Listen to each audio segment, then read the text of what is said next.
First alert to a new program helping protect you from the ever-evolving threat of cybercrime. 3 local organizations are teaming up to not only catch culprits, but to stop online crimes from happening in the first place. I spoke with those behind the effort and have more in tonight's First Alert 6 investigation.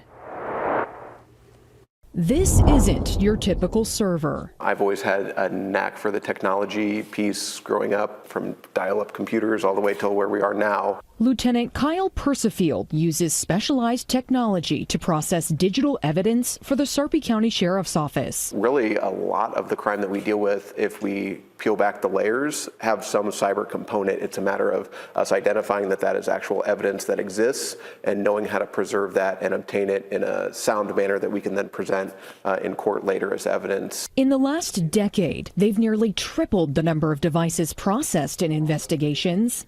That's why they're working on a new approach to better tackle the rapidly growing threat of cybercrimes.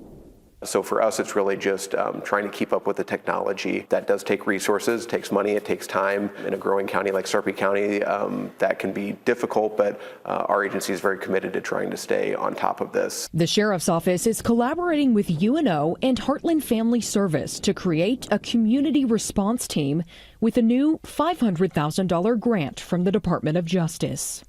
This just validates what we do with our partners, and they just make us more effective on serving the community. When it comes to technology in general, change happens very, very quickly.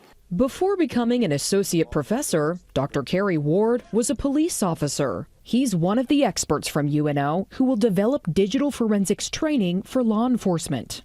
Officers need to be aware of when there's a cyber component to a crime, and if there is one, how to respond. Here's where you come into play. They'll also provide education to the public to prevent these crimes and help victims get justice. The goals are to, number one, help people be aware of these warning signs when they're getting manipulated, and 2, making sure that they understand that while it may be embarrassing, it happens, and it happens to very smart people. If you do end up falling victim, there's help. The grant will allow Heartland Family Service to offer 5 free counseling sessions for cybercrime victims, plus resources for ongoing care if needed. People feel very vulnerable, they feel very alone, they tend to isolate, they're embarrassed, and really don't have a place to turn. And so we're hoping through this grant, we can provide those services and really get them started on some counseling back to healing, and again, bringing them back to a whole after being that victim. The grant will pay for the program for 3 years. Lieutenant Persifield said amid funding cuts in the federal government, the DOJ has assured them their grant money is secure.